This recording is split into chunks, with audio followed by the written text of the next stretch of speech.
Hello there, Math 125 fans. Continuing on doing work problems. I'm just going to do leaky bucket problems. If you don't know what I mean by that, please watch the previous video about where I give some visuals. I actually show myself behind me lifting up a leaky cup, and then I also show stacks of books, just perspective-wise. But now let's just focus on this particular thing. And there are, of course, some other little things about units. You know, if something's in kilograms, that's actually a mass, and so you have to multiply by 9.8 to get newtons. If something's in pounds, it already is a force. The actual unit of mass in the imperial system is slugs, but nobody knows that. So you don't multiply by 9.8. So there's a bunch of little things. But that really has nothing to do with the setup of the problem. Okay, so I'm just going to pick a few random questions. This is from my old exam archive. This is Fall 09. And basically, the moment you realize it's a leaky bucket problem, the way I think about those is it's just one object that's being lifted. And as it's being lifted, it's getting lighter or maybe heavier. Its force is changing. So in these problems, what's going to happen here is you're just going to try to figure out the force when the object gets to a particular x, and then you're thinking of lifting it a small amount. So the overarching theme in these problems is you have some starting place. Somewhere as you're lifting, you will get to a certain x. We would like to know what the force is at that x. And then we think about lifting at an infinitesimal amount. And then the force changes, and then we do it again, and then we do it again. We add it up, and that's what an integral does. And that's really the goal of this section, is to get us to explore setting things up. All right, let's read this question. A small rocket is blasting off from the ground. As it burns through fuel, the rocket gets lighter. This is a leaky bucket. It's a single object, the rocket, that's getting lighter as it goes up. The weight or the force of the rocket when it's x meters off the ground is this. Find the work done in the first 8 meters from when it blasts off. In this problem, they've done everything for you. So I wanted to start off with one basic, but let's still draw it anyways. They tell you x meters off the ground. So they're making a choice for you that this is 0, and they're wanting you to go up to 8. My rockets always look terrible. So I got to be careful drawing it because I don't want to. Anyways, there's our little rocket. It's blasting off. And the question says, when it gets to a certain x value,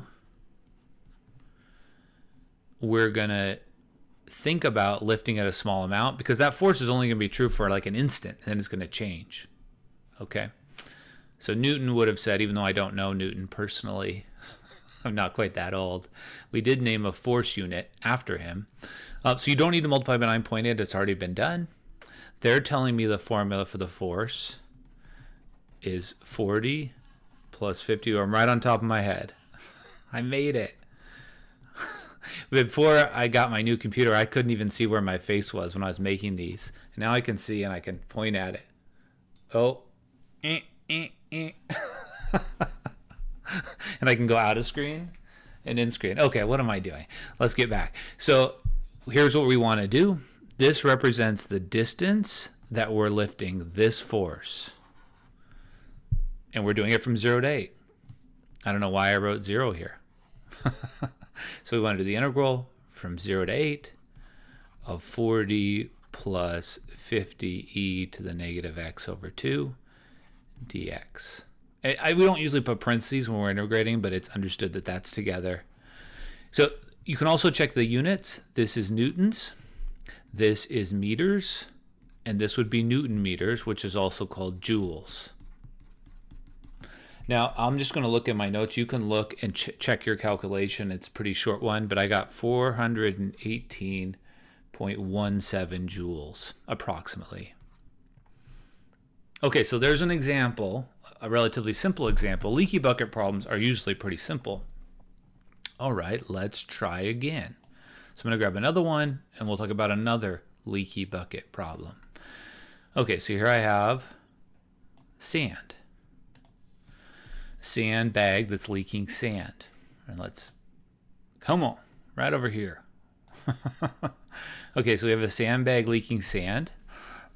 This actually has two things to it. There's a rope as well. I'm going to save the rope and do these parts separately. You don't have to do that, but there's a reason I want to do that, which is Ropes can be thought of as a leaky bucket, which a lot of people do, or as a stack of books, which I seem to be the only one that does that way. I'm starting to think maybe I have it wrong. But let's just do the sandbag. Okay, so we have this bag of sand. We're lifting at 30 feet. And we get to choose how we want to label. Sometimes you could even wait a moment and just say, this is 30. That's how far we're lifting. And in this course, we're just doing straight up again. This is not a full discussion of work. You really need vectors and you need the sign of it. There's a whole physics discussion. We're just using this as a laboratory to study how we can use integrals. Okay. We're lifting something at a constant speed. Here's the sandbag at the bottom. Here it is a little ways later, and it's getting lighter. It's a single object, the bag, and it's getting lighter. So that's a leaky bucket to me, even though it's not a bucket, it's a sandbag. Okay, so what else? There's a small tear, and it's slowly pouring out. Initially, the bag contains 100 pounds, so down here it's 100 pounds. Okay, this is all in pounds, so I don't have to worry about gravity. That is force. At the top, it weighs 90 pounds, and it's flowing out at a constant rate. And in general, I think in physics, when you study work, there's also a time component.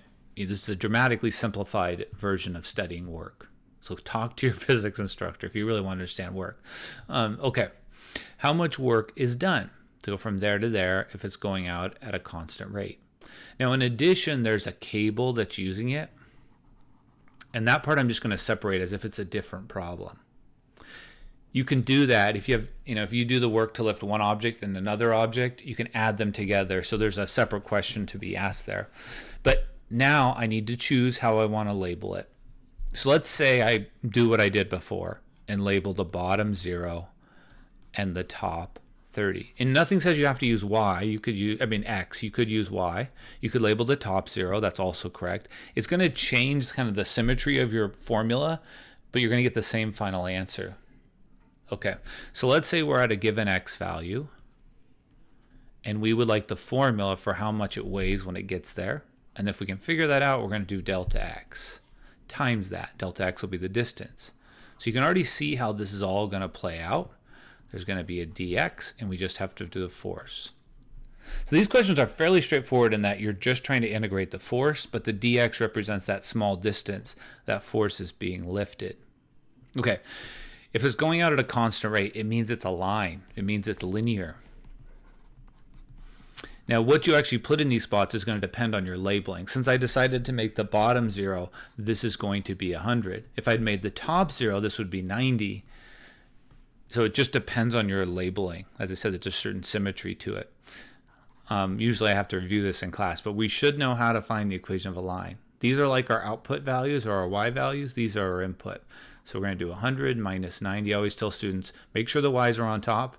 Make sure the x is directly underneath. So we're getting, and that's a 3, we're getting 10 over negative 30. And I'm sad because a student posted somewhere online that I'm the best instructor at UW, in his opinion, but I have the worst penmanship. All student compliments are backhanded, I feel like. Okay, this is not that bad. Okay, so here we go. Maybe they're talking about it in lecture. So now we got it. 1/3 x plus 100. Done. This is going to be pounds. This is going to be feet. And together this is going to be foot-pounds. Make sure I didn't do anything silly.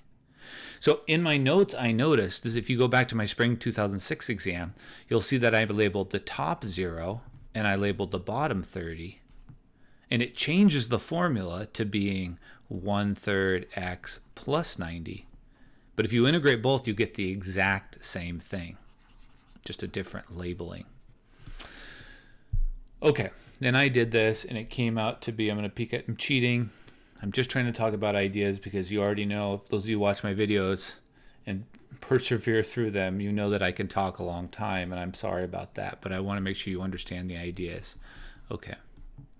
So there's 2 leaky bucket problems. Now let's talk about the cable part of this. Okay, so let's give it a refresh. If I did this in class, people would be freaking out. You're getting rid of the notes. You can pause it. Okay, so now we're going to talk about this cable that was being used to lift it up. So here we go. It looks like this. I'm standing up here. This is what it looks at the beginning. I don't know, I'm about to fall off. At the end, it's going to be all the way up at the top with the sandbag attached to it, and I will be exhausted. Okay. So same thing. You could label however you want. I believe the people that do this as a leaky bucket, because to me this doesn't look like a leaky bucket, it looks like a stack of books. That always made sense to me, to think about this as a stack of books and do each one of those problems separately. And I'll do that in the next video. But I want to give you what other people do. Most other people don't do that. They use what I would call the remaining hang idea. I don't know what else to call it. That's a name I made up. So they say, well, after we've lifted it a certain amount, and so I don't know how we want to label this. Let's label this, let's be consistent. Let's label this X. Let's label this 30. And let's picture what has happened after we've lifted it for a while. Okay. And let's think about after we've lifted it in such a way that this is X. And let's think about that next moment. So in the next moment, we're about to lift up a tiny bit more. Think of that as the weight of your bucket. So pretend it's not a whole rope and just pretend it's a bucket. At this moment, that's what it weighs. It's going to be lifted a tiny amount. And so we want to integrate. But how much does that collectively weigh? It's not X, that's the distance. It's 2 pounds per foot. X is the number of feet. So in this setup, you would say the weight of the bucket, when we're to give for a given X, when there's X remaining hanging. Ask one of the other instructors who does this more regularly for this method. When there's X hanging off the building, the force will be 2 times X, because it's 2 pounds per foot. And when it's X feet, this is what it'll be. So it'll be this many pounds. That's the force. And the distance you're going to lift it is delta X, feet. Okay, so we got it. Maybe this is better. 2x dx. I've been wrong all these years. No, I think I have a purpose for the other thing I'm doing. So I think what a lot of people do is they just do them together and they put them in one integral, but you can also compute them separately. This gives you 900 foot-pounds, and then we add them together. Okay, one more of those rope problems. We have a rope hanging over the side of a 30-meter building. Why do I always make them 30 meters? I don't know. This time it's in metric. Last one was 30 feet, so that's not the same. It tells you that this is the density. Sometimes students get mad at me for calling that density, because density is typically associated with volume. So this is linear density. Let's do 2 labelings this time, just to sort of get that confusion out of the way. There's no reason to do it 2 different ways, but let's do it with Y, where Y represents this, and X, where X represents this. And just to show you that they look different, but they're actually the same.